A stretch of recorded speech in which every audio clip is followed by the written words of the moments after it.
They say you're supposed to slow down after 60. Well, tonight I proved them wrong. 50 plus years ago, back in 1974, I saw ACDC for the very first time. I was just a kid, but tonight I'm heading back to the mosh pit. Well, to the stadium seats to see if they've still got it. But getting there, that was a whole other adventure. The plan was simple. Catch the train to the stadium, a little bit of dinner and some rock and roll. And then Perth, Western Australia happened. That's why it's called WA. Wait a while. Trains cancelled, freeway was blocked, my nice quiet plan gone. But here's the thing about loving life at this age. You don't panic, you pivot. I snapped straight into adventure mode. We ditched the plan and headed for the Crown in our car, the Crown Casino that is. And honestly, it was exactly what we needed. We cruised up Canning Highway, blasting highway to hell, getting in the zone. We hit the Merriwell for dinner and you could feel the energy building. It wasn't just us. Everyone was buzzing. They were wearing their ACDC t-shirts and LED horns and they were powering up. And then walking through the Crown Towers Hotel, marble floors, it was stunning. A little bit of luxury before the loud noise.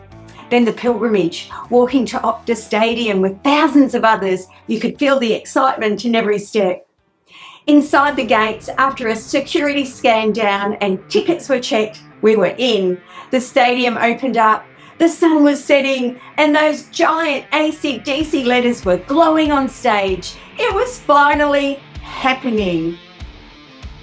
So first up was the Southern River Band.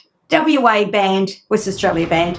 Absolutely brilliant, wild, energetic and rocky as rock can be, full of talent. A perfect start, but then things changed. Things changed.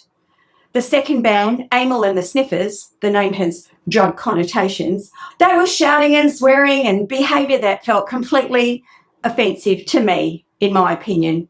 But then 8:30 p.m, the lights dropped, the crowd roared, and the stadium pulsed red with thousands of glowing horns. People of all ages, 50s, 60s, 70s, rocking harder than their teens. This was the moment I waited 50 plus years for. Angus Young was absolute fire, unstoppable.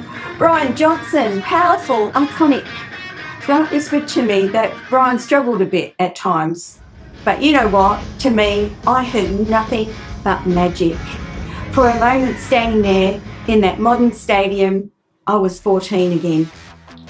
The music washed away the years, 50 plus years later. Still saying yes to life, still rocking. That's the secret, I think. Music, passion, just getting out there, it keeps us young. So that was my night. A messy start with a perfect ending.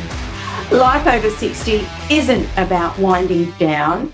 It's about turning the volume up. I want to hear from you. Were you there? Or what's the one band that makes you feel like you're 14 again? Tell me in the comments. Make sure you like and subscribe. The same old, same old. Join me for adventures on life. Bye.